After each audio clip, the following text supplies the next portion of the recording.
So, Srinivas గారు ఈ Telugu assets అనేది మీరు సోషల్ మీడియా క్రియేట్ చేసి ఫైనాన్షియల్ నాలెడ్జ్ ఇస్తున్నారు గదా! సో, దీనికన్నా ముందు అసలు ఈ ఫైనాన్షియల్ నాలెడ్జ్ ఇవ్వాలని ఎందుకు మీకు అనిపిచ్చింది? దీనికన్నా ముందు అసలు మీ బ్యాక్‌గ్రౌండ్ ఏంది?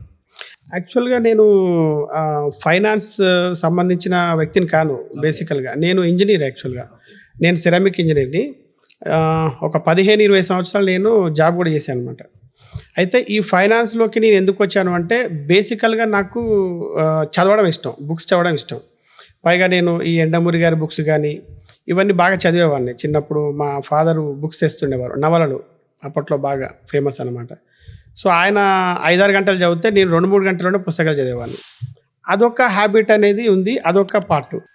ఈ లోపు నేను పాలిటెక్నిక్ చేయడము, ఆ తర్వాత బీటెక్ చేయడము, ఆ తర్వాత ఎంబీఏ చదవడము, ఆ తర్వాత జాబ్ చేస్తూ ఉన్నాననమాట. అయితే జాబ్ చేస్తూ ఉన్నప్పుడు ఏమైందంటే ఒక సూపర్వైజర్ స్థాయి నుండి ఒక జీఎం స్థాయికెళ్ళాను నేను. చెప్పాలంటే అల్ట్రాటెక్ సిమెంట్ లాంటి కంపెనీకి నేను జీఎంగా చేశాను. అయితే ఈ క్రమంలో ఏమైందంటే నాకు దాదాపు 5 అంకెల శాలరీ ఉండేది అప్పట్లోనే. ఆ శాలరీ మంచి శాలరీ వస్తుండేది. మంచి ఫెసిలిటీస్ ఉండేది. కారు, తర్వాత కంపెనీ అకామిడేషన్ ఇలాంటివన్నీ ఉండేదన్నమాట. కాకపోతే నా ఫైనాన్షియల్ ఇండిసిప్లిన్ వల్ల, నేను సరైన ఇన్వెస్ట్మెంట్ చేయకపోవడం వల్ల నేను ఫైనాన్షియల్గా ఎదురు దెబ్బ తిన్నానమాట. జీరో కూడా కాదు, మైనస్లోకి వెళ్ళిపోయాను నేను.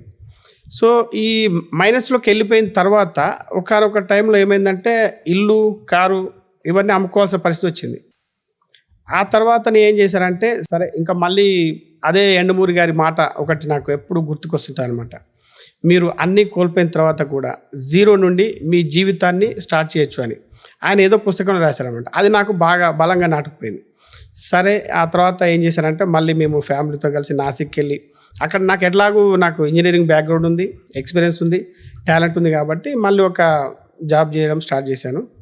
ఆ తర్వాత నేను మళ్ళీ స్ట్రాటజికల్గా అంటే ఈ 15, 20 సంవత్సరాల్లో కోల్పోయింది ఒక 4, 5 సంవత్సరాల్లోనే నేను దాన్ని ఒక స్ట్రాటజికల్గా ప్లాన్ చేయడము, ఇన్వెస్ట్మెంట్ చేయడము ఇలా చేసి నేను అప్పులు తీర్చుకోవడంతో పాటు నేను ఒక ఫైనాన్షియల్ ఫ్రీడమ్ స్థాయికి ఎదిగాను అనమాట.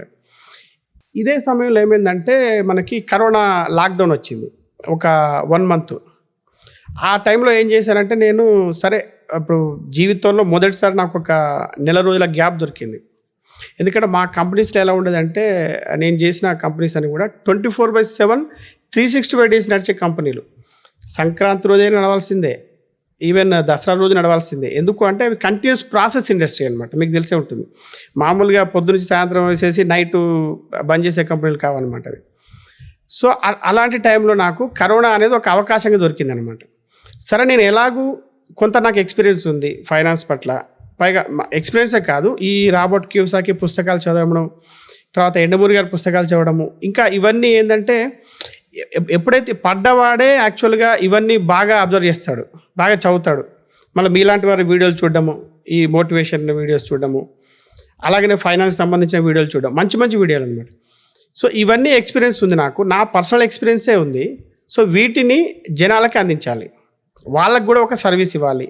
సో, నాలాంటి వాళ్ళు చాలామంది ఉన్నారు కదా. ఎందుకంటే నేను కూడా చూస్తున్నాను, నా ఫ్రెండ్స్ కావచ్చు, బంధువులు కావచ్చు, చాలామంది ఫైనాన్షియల్గా ప్రాబ్లమ్స్ ఎదుర్కొంటున్నారు, ఆత్మహత్యలు చేసుకుంటున్నారు, ట్రేడింగ్లో అయిపోతున్నారు, ఎక్కడ ఇన్వెస్ట్మెంట్ చేయాలో తెలియదు. ఎవరో అమ్మ నాన్న అమ్మమ్మలు చెప్పారని చెప్పేసి చిట్స్లో ఇన్వెస్ట్ చేస్తారు. అంటే ఇలాంటివంటే ఎక్కడ ఇన్వెస్ట్ చేయాలి ఏంది అనేది వాళ్ళకి తెలియదు. పైగా వాళ్ళు ట్రేడింగ్ చేసి నష్టపోతుంటారు. సో, ఇటువంటి వాటిని అంటే మెయిన్గా యూత్ని వీళ్ళకు మనం ఒక ఇది ఇవ్వాలి, నాలెడ్జ్ ఇవ్వాలి. సో, దానికి ఏం చేయాలి అని చెప్పినప్పుడు నాకున్న అంటే పరిస్థితుల వల్ల నాకేం సోషల్ మీడియా లేదు. సో, ఒక బుక్ రాద్దామని నేను స్టార్ట్ చేశాను మొదటిసారిగా. ఆ నెల రోజులు ఏం చేశానంటే ఒక స్ట్రాటజికల్గా అంటే అప్పుడే ఉద్యోగంలో చేరిన వ్యక్తికి ఏం కావాలి అంటే ఒక యువకుడికి ఒక 25 to 45 ఇయర్స్ మధ్య వ్యక్తికి అతను ఏమేమి ఫైనాన్షియల్గా అతనికి నాలెడ్జ్ అవసరం అనే విషయాల్ని నేను ఏం చేశాను ఒక పుస్తకం రూపంలో తీసుకొచ్చా. దాని పేరు మీలో ఎవరు కాబోయే కోటీశ్వరుడు. అయితే ఆ పుస్తకం ఏంటంటే నా పేరు ఎవరికి తెలియదు, నా ముఖం ఎవరికి తెలియదు. కాబట్టి నేనేం చేశానంటే అమెజాన్లో కిండిల్లో పెట్టాను అనమాట. కిండిల్లో అది రిజెక్ట్ అయిపోయింది 2 రోజుల తర్వాత. ఎందుకంటే అక్కడ ఓన్లీ పబ్లిషర్స్కి, ఆథరైజ్డ్ పబ్లిషర్స్కే, వాళ్ళకే రిజిస్టర్డ్ పబ్లిషర్స్కే అలౌడ్ ఉంటుంది. సో మనలాంటి ఇండివిజువల్స్కు అలౌడ్ ఉండదు. కాబట్టి తర్వాత ఏం చేశానంటే నేను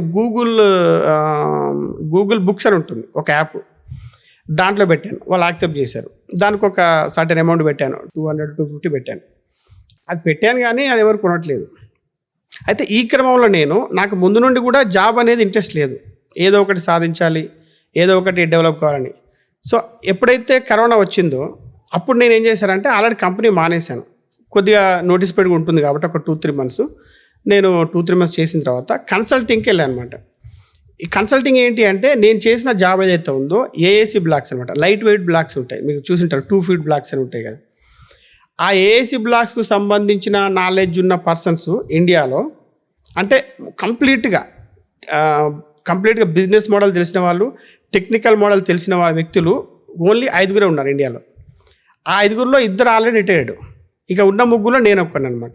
సో నాకు హైలీ డిమాండ్ ఉంది మార్కెట్లో. సో నేను కన్సల్టింగ్ వెళ్ళేవాడిని, ఒక నెలలో ఒక 10 రోజులు 15 రోజులు వెళ్ళేవాడిని. అప్పుడు శాలరీ కంటే కూడా బాగానే వచ్చేది. ఆ తర్వాత ఇదే క్రమంలో నేను గల్ఫ్కి వెళ్ళాను అనమాట, ఈ దుబాయ్, బెహ్రెయిన్ ఇలా అనమాట. అక్కడ కన్సల్టింగ్కి వెళ్ళినప్పుడు మీకు తెలుసు కదా, అక్కడ ఎక్కువ కేరళ వాళ్ళు ఉంటారు, మన తెలుగు వాళ్ళు ఉంటారు మెయిన్లీ. సో వాళ్ళు లంచ్ టైంలో కానీ ఎక్కడ గ్యాప్స్ దొరికితే యూట్యూబ్ చూడడం స్టార్ట్ చేశారు అనమాట. యూట్యూబ్ నేను నా బుక్స్ గురించి చెప్తే ఎవరు పట్టించుకోవడం లేదు, పైగా చదివే అలవాటు ఎవరికి లేదు, పోయింది. ఉంది అంటే కొంతమంది ఉన్నారు, అంటే అట్లా లేరని కాదు. అది సరే, అంటే ఎక్కువ మంది చూసే మీడియం ఇది ఉంది, మనమేమో బుక్ రాసి కూర్చున్నాము, అది ఎవరు చదవట్లేదు కాబట్టి సరే మనం ఒక సోషల్ మీడియా స్టార్ట్ చేద్దాంలే అనుకొని ఇండియాకి రాగానే పైగా ఇంకోటి మనకు కెమెరా ఏంటో తెలియదు, మైక్ ఏంటో తెలియదు, ఏమీ తెలియదు అనమాట.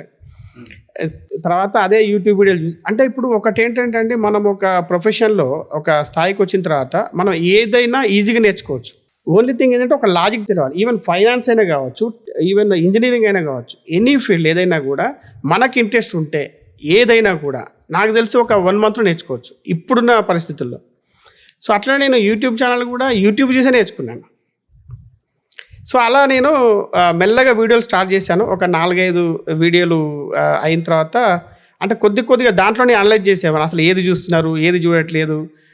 ఆ తర్వాత మీరు కూడా కొన్ని ఏదో వీడియో యూట్యూబ్ గురించి కొంచెం సజెషన్స్ ఇచ్చారు. నాకు అది బాగా గుర్తు, మీరు ఏదో కొన్ని మంచి టిప్స్ ఇచ్చారనమాట. అట్లనే ప్రతి ఒక్కరి దగ్గర నుంచి నేను ఇప్పుడు తీసుకున్నాను టిప్స్ అన్నీ కూడా.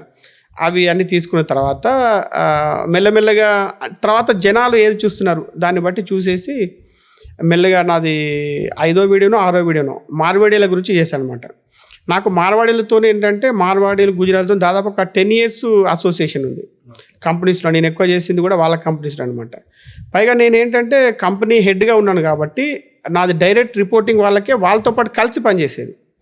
దానివల్ల వాళ్ళ డిసిషన్ మేకింగ్ ఎలా తీసుకుంటారు, నెగోషియేషన్ ఎలా చేస్తారు, అసలు బిజినెస్ ఎలా రన్ చేస్తారు, వాళ్ళ మైండ్ సెట్ ఏంటిది అనేది కంప్లీట్గా నన్ను మీరు అంటారు కదా ఒక 6 నెలలు కలిసి తిరిగితే వాడు వీడవుతారని. సో నేను 10 సంవత్సరాలు వాళ్ళతో కలిసి తిరిగాను కాబట్టి ఆ మైండ్ సెట్ నాకు వచ్చేసింది అనమాట. సో దానివల్ల ఆ వీడియో బాగా, అంటే నేను క్లోజ్గా ప్రాక్టికల్గా చెప్పాను కాబట్టి ఆ వీడియో వైరల్ అయిపోయింది. వితిన్ 1 weekలో 50,000 మంది వచ్చారు. ఇక ఆ తర్వాత వెనక్కి తిరిగి చూడలేదు. ఇది నా యూట్యూబ్ జర్నీ అనమాట. చాలా గ్రేట్, చాలా బాగుంది.